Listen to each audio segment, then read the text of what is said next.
di infrastruktur. Jadi kenapa sih kita waktu itu merintis dengan SIP? Karena ada sedikit cerita di belakangnya, Mbak.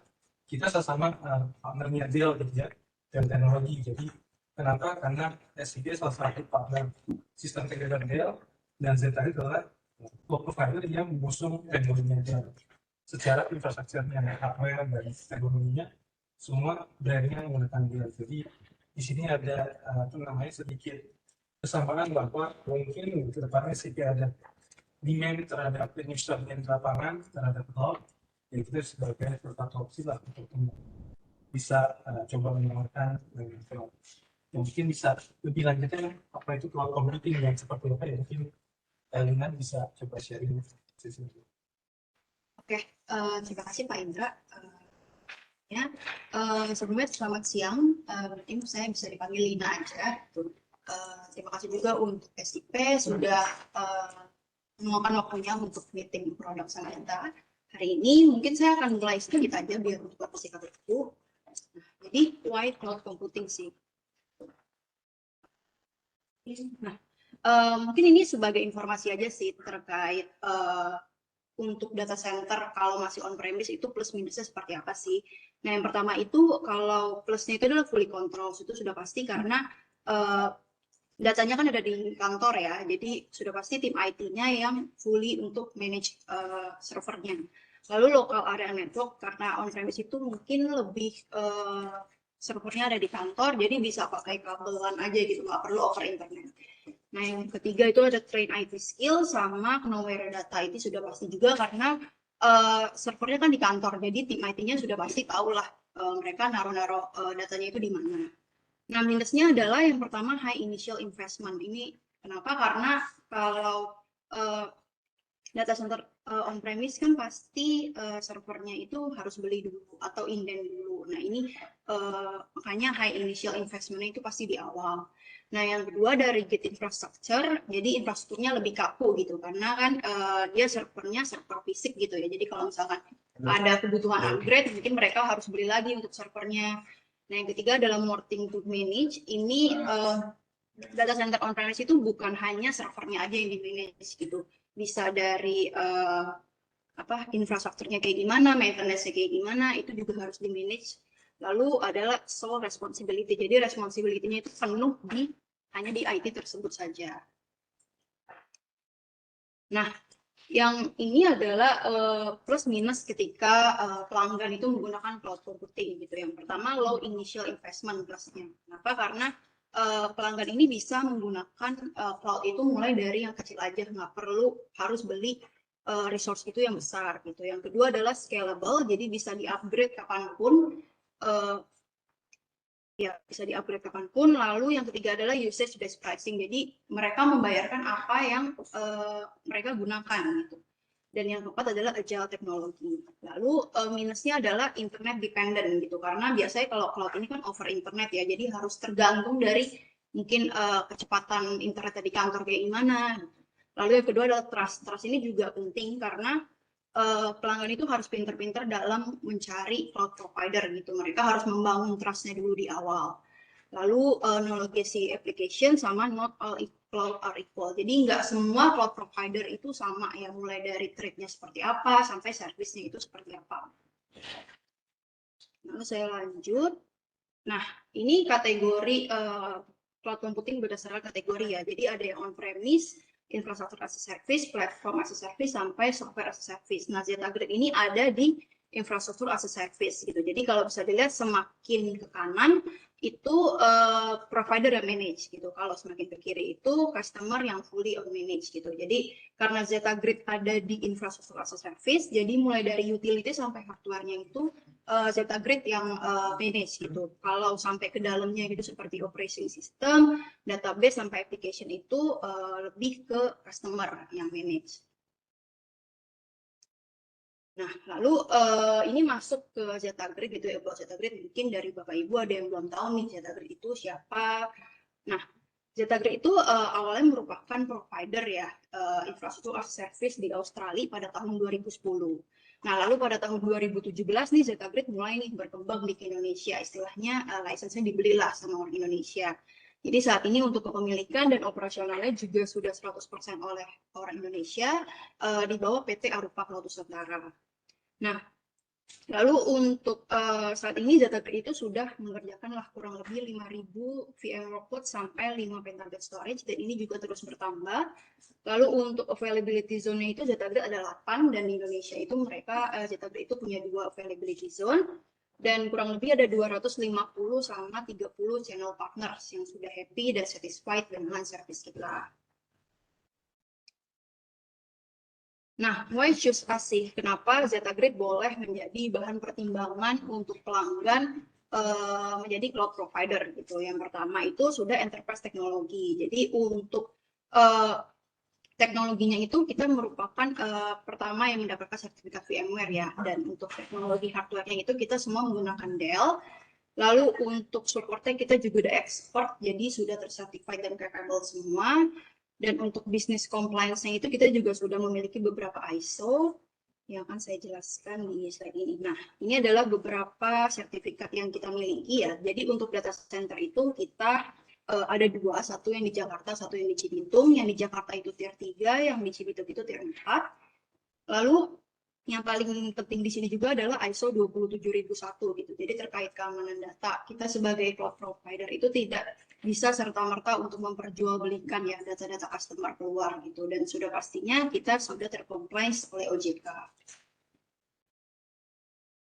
Nah, di sini saya akan jelaskan sedikit. Jadi untuk SLA itu kita di 99,95% dan sudah HA. Dan teknologinya kita semua menggunakan enterprise ya. Jadi virtualisasinya menggunakan VMware. Kita tidak menggunakan yang OpenStack, yang open source. Dan kita juga menyediakan beberapa security nih seperti SUSE, Cloudflare, Kaspersky gitu. Dan untuk teknologinya semua ini itu di dalam satu environment yang Datagrid gitu. Jadi untuk security ini tidak perlu beli yang capex gitu, bisa sewa bulanan aja di kita. Nah, ini lalu beberapa nama customer yang sudah mengadopsi cloud di kita berdasarkan services yang mereka gunakan.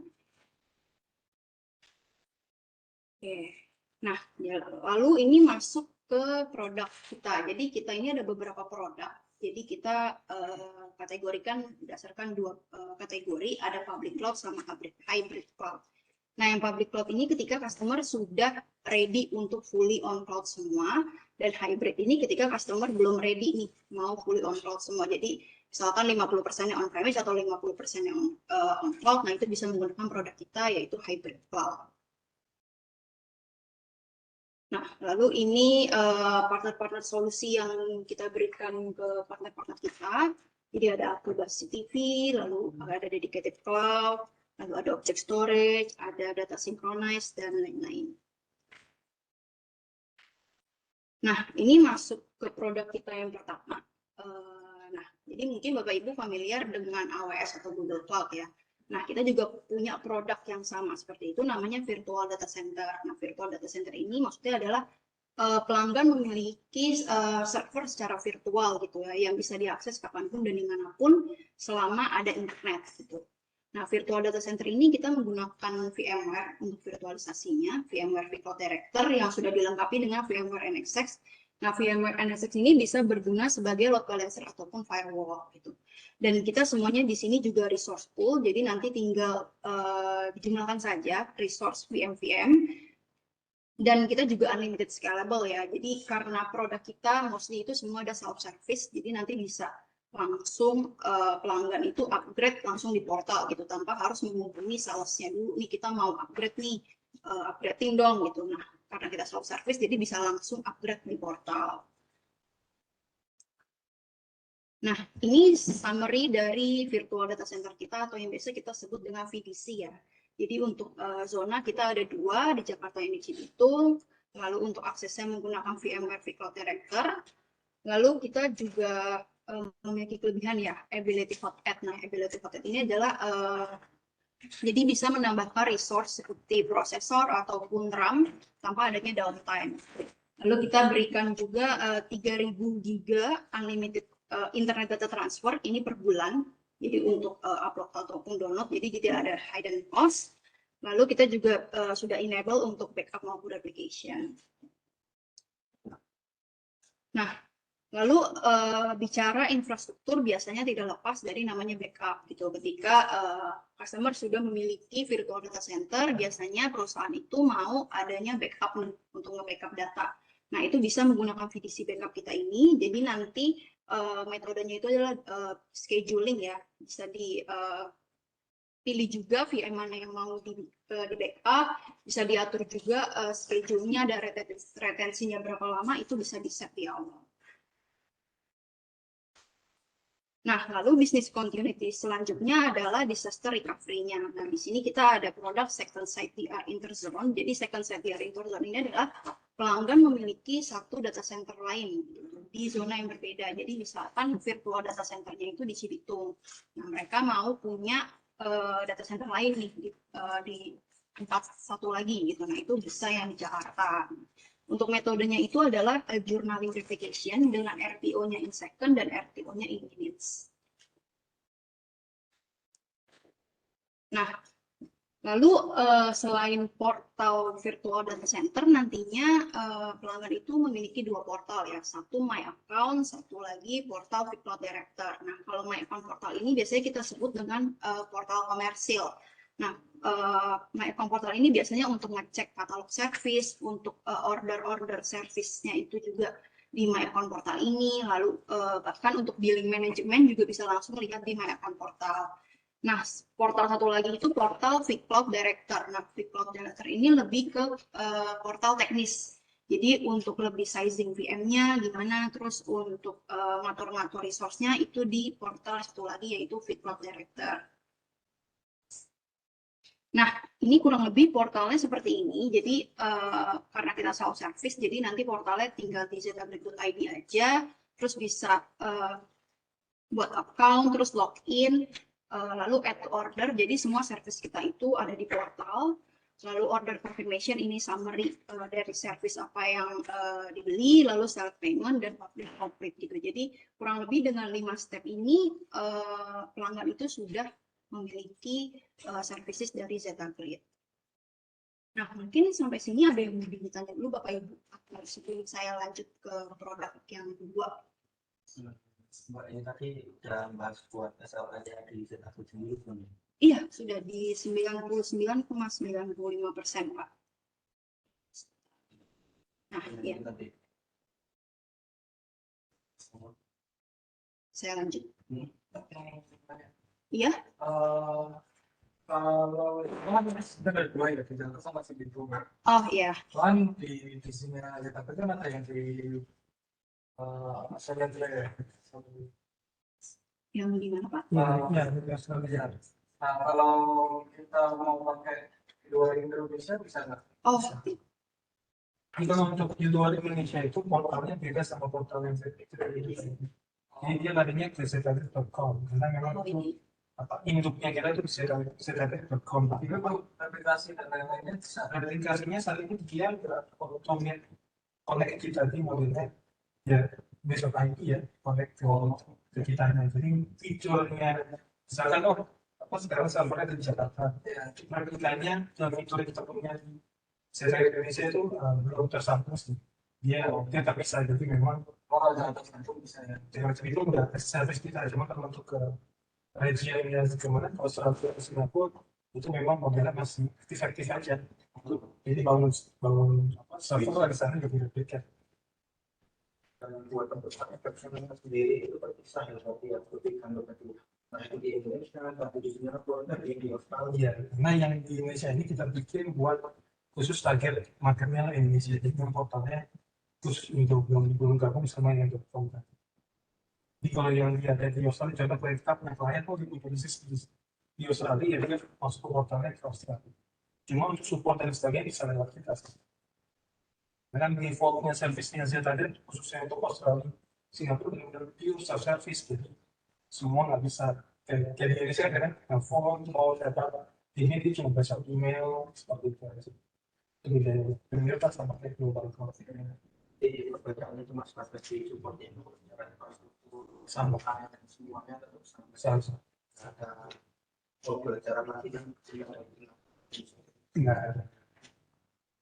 Jadi semua sama, seragam, semua seragam, infrastrukturnya cuma supportnya aja yang berbeda.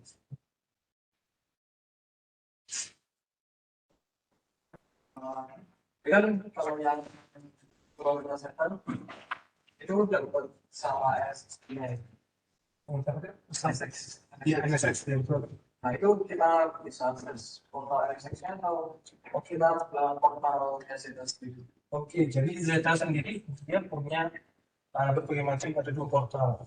Jadi pertama ada portal buat manajemennya yang di-develop oleh tim Zeta karena portal Medcom kita sebutnya. Jadi kalau itu ada master portal sendiri buat manage ordernya, subscription-nya, service-nya semuanya lewat sana. Cuma untuk managing ke teknis NSX dan resource-nya itu ada namanya Vivo Director. Vivo Director itu kan bawaannya VMware kan. Nah dari situlah untuk manage network security-nya di lewat sana. Jadi bisa bahwa pas kita punya yang transport pakai NSX di sambungin ke koordinator bisa ya. Oh itu tampungan itu bisa hybrid itu ya. Jadi nggak benar dia punya arsitek yang manage, Ya. terus dia mau bikin another solution di cloud. Iya. Jadi hybrid, jadi ada yang workload yang gede dilempar ke cloud misalnya gitu ya, jadi karena on premise sudah nggak cukup, atau dia mau bikin di A itu bisa banget. Itu common solution itu.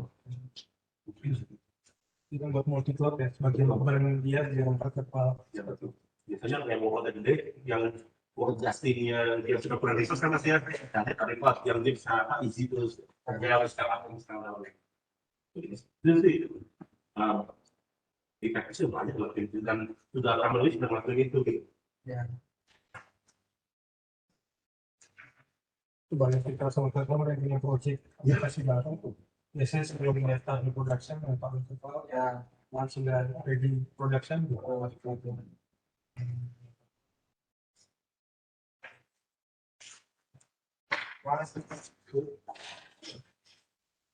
Ada lagi Pak? Pertanyaan silakan aja. Mau pabrik cloud ini yang ringan-ringan sih. Teknis kan berarti tahu teknis. Ini bisa lanjut aja sebagai lanjut.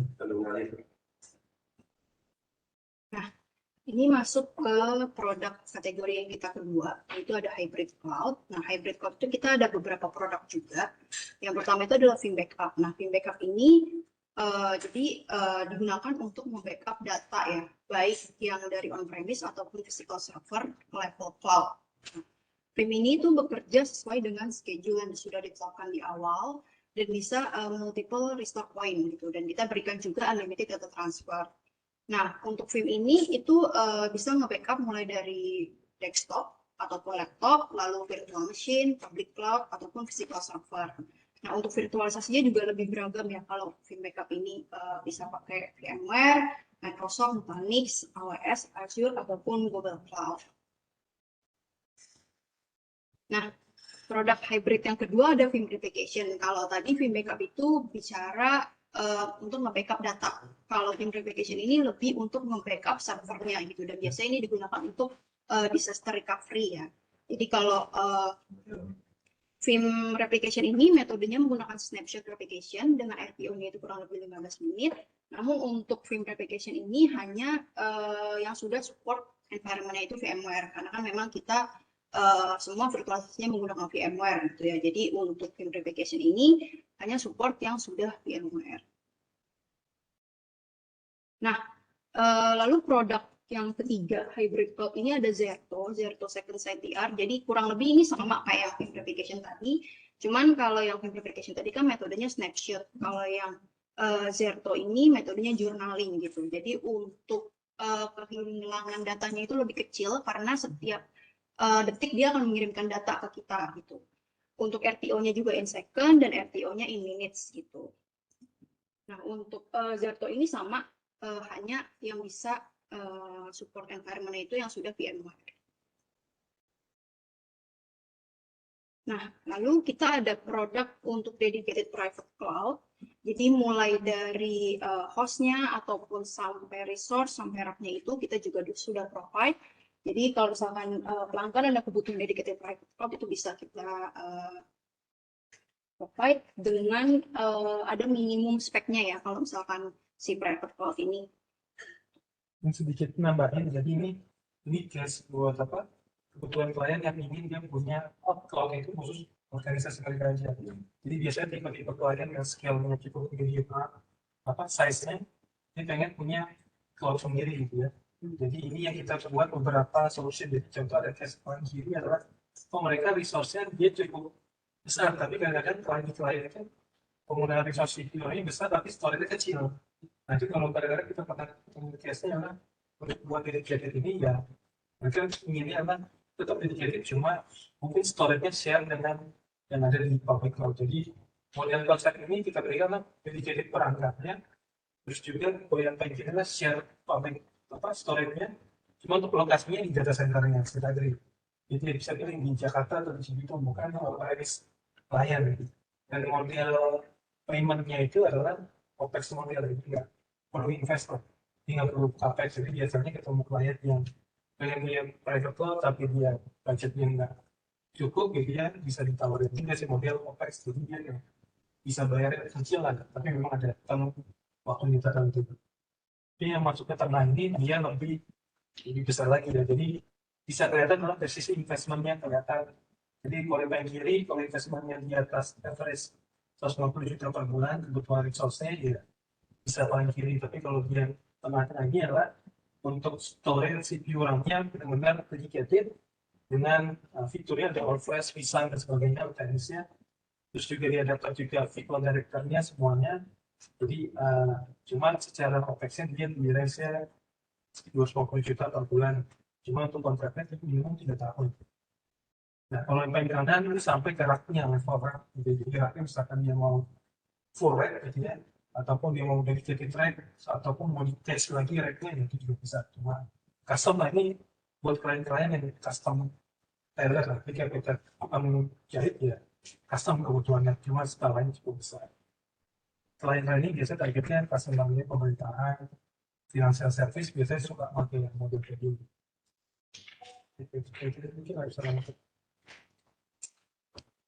Nah, selanjutnya ada case study. Jadi saya ada beberapa case study. Ini yang pertama application migration ya.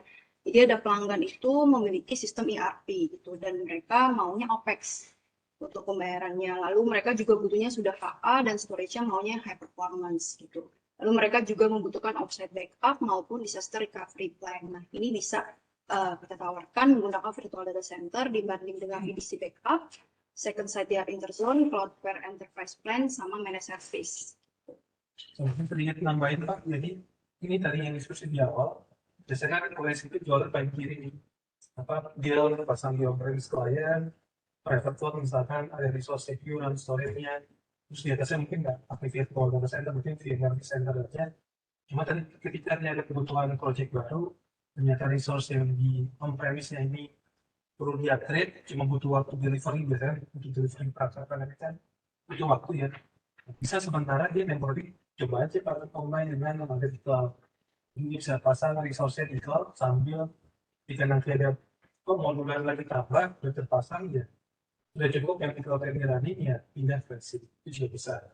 Ataupun dari cloud itu sebagai private cloud ini diproteksi dengan disaster recovery yang ada di cloud, itu juga bisa menggunakan tools tadi.